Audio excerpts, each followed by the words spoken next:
Bonjour, bonsoir, chers toutes, chers tous.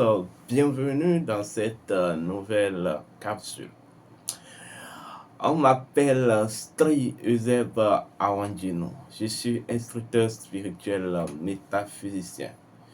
Je suis très heureux de vous retrouver dans cette nouvelle vidéo. Dès déjà, abonnez-vous massivement, likez la vidéo, partagez la vidéo. Et puis, si vous avez des questions, laissez-les en commentaire. Aujourd'hui, nous allons parler de l'identité fondamentale, ou nous allons parler de la symbolique et identité fondamentale du mythe Caïn-Abel. Oui, du mythe Caïn-Abel. Pour commencer, je tiens à vous rappeler, à tous ceux qui aimeraient faire partie de la promotion de la classe initiatique de la prospérité, ceux qui aimeraient faire cette formation, que les places sont en train de finir. Pour ceux qui sont encore en attente, faites diligence pour vous inscrire. Alors, premier niveau de conscience, avant de commencer. La légende de Caïn et Abel trace en quelque sorte la constitution, voilà, spirito-génétique des configurations mentales et intuitives de l'homme. Oui. Il s'agit tout simplement de l'homme, pas d'un autre peuple, pas d'un peuple humain ou pas en réalité des dates. Non, il s'agit de l'homme. C'est une légende qui retrace en fait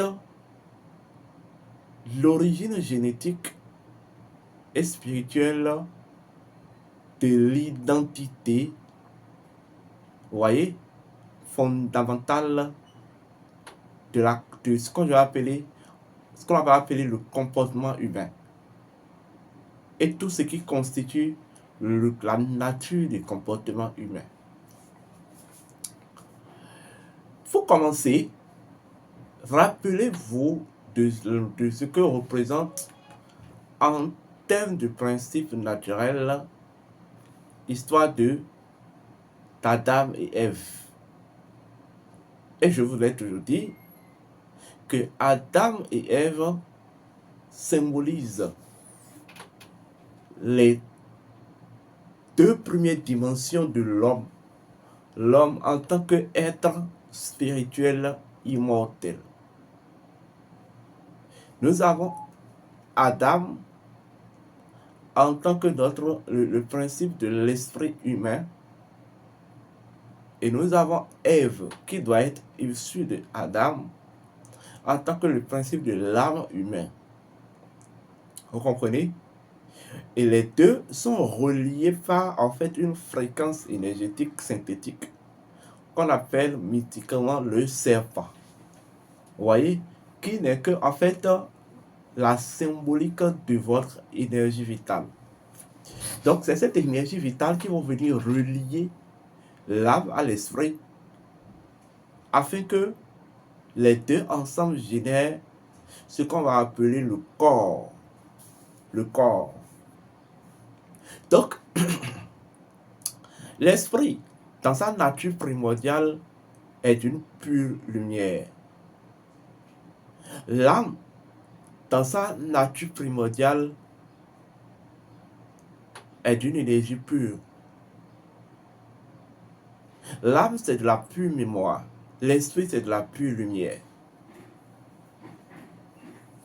Mais lorsque les deux vont se mettre ensemble, par action de l'énergie vitale, à travers le fruit défendu, l'état de pureté va être temporairement retiré de la sorte que ils vont être livrés à leurs propres expériences afin de s'auto-rétablir leur état de pureté originel. Parce que lorsque le fruit défendu intervient, le fruit défendu implique ce que c'est que la généalogie. Et lorsqu'on parle de la généalogie, ceci va impliquer ce que c'est que, en fait, le karma collectif généalogique, les actes et actions qui constituent une mémoire généalogique. Je donne un exemple très simple. Lorsque je rencontre une femme et je me lie avec elle sexuellement, notre liaison sexuelle va impliquer directement les liens généalogiques, dont les configurations énergétiques de la lignée généalogique, que ce soit en termes de karma, de fréquence et tout ça. Voilà pourquoi on parle du péché originel. Le péché originel ne signifie pas la faute originelle. Mais quand on parle du péché originel, c'est pour parler en quelque sorte du karma collectif. Vous voyez, d'une lignée généalogique ou de deux lignées généalogiques éveillées et suscitées par une liaison sexuelle. Je vais vous dire une chose. Lorsque vous vous liez sexuellement à quelqu'un, ou à une femme ou à un homme, sachez que c'est en fait une liaison entitaire. C'est une liaison généalogique. C'est une liaison de sang. Avant d'être une liaison génétique, ou physique, ou charnelle. La liaison sexuelle ou charnelle est un portail qui déclenche automatiquement des liaisons entre les liens généalogiques et entre les configurations énergétiques constituant chaque lien généalogique. Et l'une des configurations énergétiques constituant chaque lien généalogique, c'est ce que je vais appeler le karma collectif d'une famille, constitué d'actions-réactions de ceux qui sont des ascendants de cette famille-là. Donc, les actes, si dans cette famille, les ascendants ont toujours produit des actes de traitisme, le traitisme devient un héritage karmique de cette famille. Donc, lorsque de cette liaison sexuelle lorsque on va obtenir de cette liaison sexuelle une progéniture, un descendant, le descendant va naître par le péché originel, ou autrement dit, de façon symbolique, va en fait hériter la charge karmique et vibratoire des deux liés de famille, de deux liés généalogiques liés, ou unis. Est-ce que vous êtes en train de me comprendre? Alors, il y a une chose. Le karma, c'est le principe du cycle de l'âme. Et en tant que principe de cycle de l'âme, le karma, en fait, va avec ce qu'on appelle la notion de la réincarnation. Et quand on parle de la notion de la réincarnation, pour qu'il y ait réincarnation, il faut qu'il y ait en fait désincarnation ou mort ou mortalité. Donc, l'humain qui s'incarne avec en fait l'héritage de charges karmiques et par conséquent assujetti en fait à la loi de la désincarnation. Voilà pourquoi on dit que le péché originel est un péché mortel. Vous voyez ce que ça signifie? Je suis en train de vous expliquer. Pour être immortel, il faut transmuter le karma. Mais tant que vous êtes sous le joug karmique, vous êtes mortel. Pour être immortel, il faut quitter le statut karmique pour le statut providentiel. Voilà pourquoi on dit que les immortels vivent dans un statut de providentialité. Or, les mortels sont assujettis à la loi du karma ou de l'amour par karma. Vous comprenez? Voilà. Donc, maintenant, il y a plusieurs éléments qui rentrent en jeu et qui constituent le mécanisme opérationnel de l'homme dans son processus d'action et action. Et c'est ce que la légende de Caïn et d'Abel va nous expliquer. Bien, commençons par le commencement. Caïn symbolise le principe animal mental de l'homme. Autrement dit, Caïn représente tout simplement l'ego. Caïn représente l'ego, votre dimension égotique. Et Abel représente votre dimension intuitive ou votre dimension d'intelligence. Votre dimension d'intelligence ou votre dimension intuitive. L'ego et l'intuition viennent d'une même source. Et la responsabilité de l'homme, c'est de transmuter l'ego afin qu'elle constitue une très première de fertilité à l'intelligence, son intelligence primordiale. Donc, l'ego n'est pas en contradiction. En fait, l'ego n'est pas l'opposition de l'intelligence, mais l'ego de par essence est tout simplement une source de fertilité de l'intelligence. Alors, lorsque l'ego n'est pas positionné dans sa vraie structure énergétique, elle devient destructive. Elle devient dangereuse. Elle devient en fait oppresseur de l'intelligence. Est-ce qu'on me comprend? C'est toujours la légende associée à Seth et Horus ou à Seth et Osiris. Alors, c'est quoi l'ego et comment on obtient l'ego? L'ego, c'est la somme de toutes les entités que vous avez héritées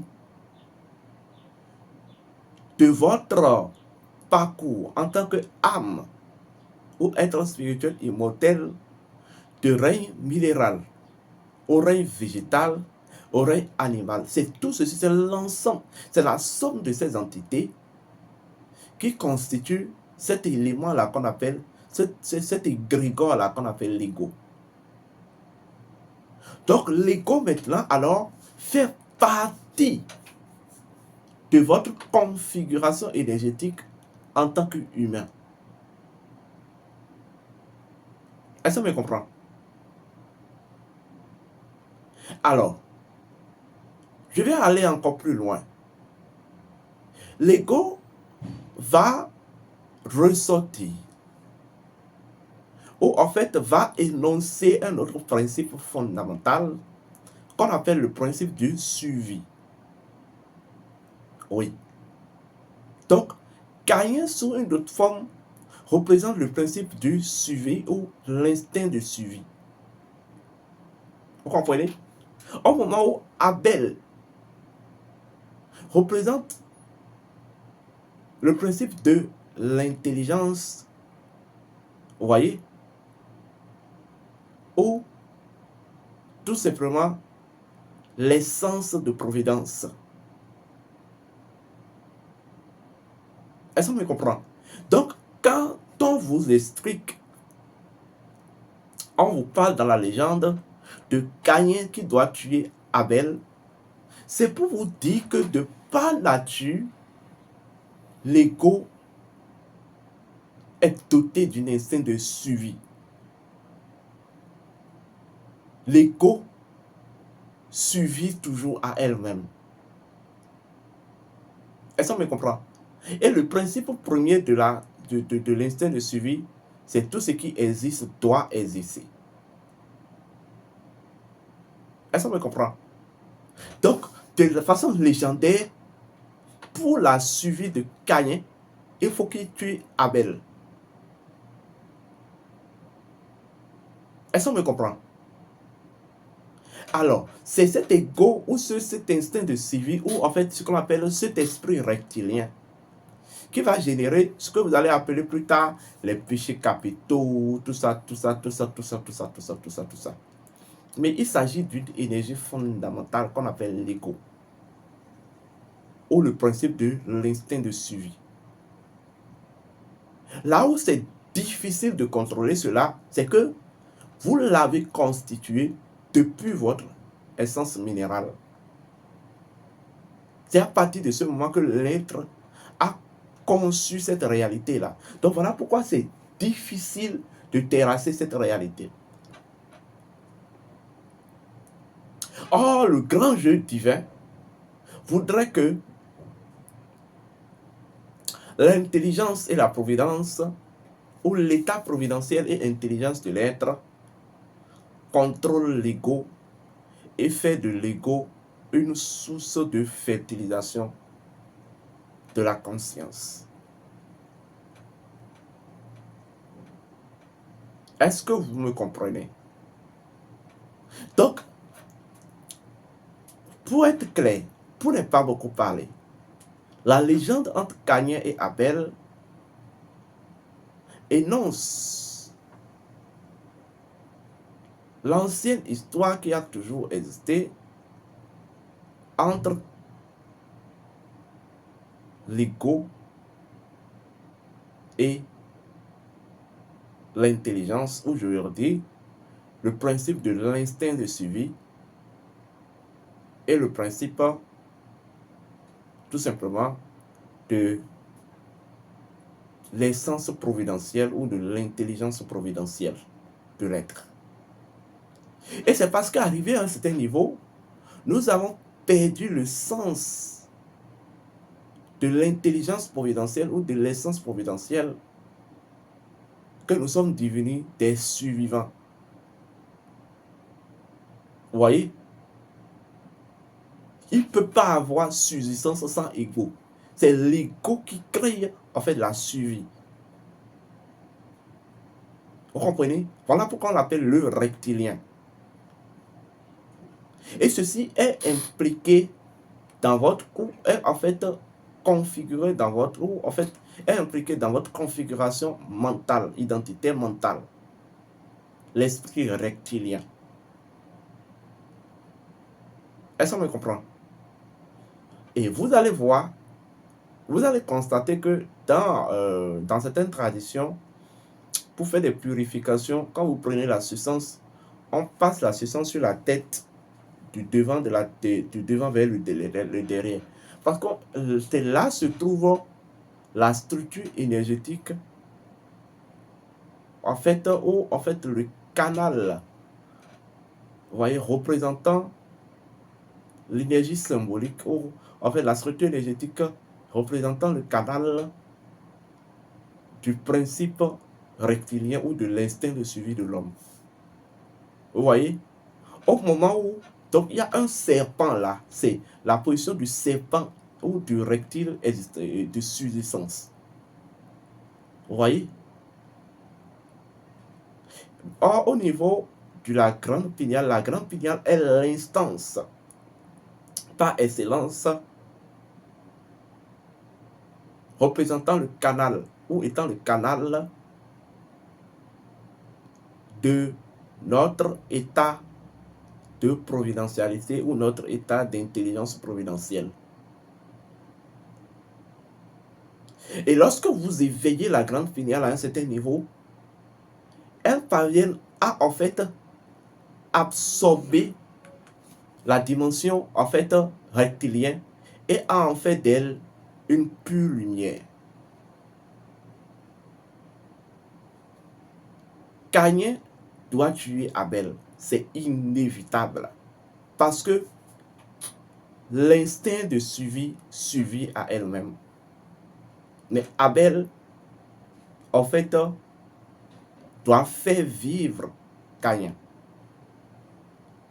Car Abel, c'est l'intelligence, c'est la vie. La vie a besoin de faire vivre tout pour vivre. C'est ça le principe. Est-ce que vous m'avez compris? D'ici là, portez-vous bien et que les bénédictions soient.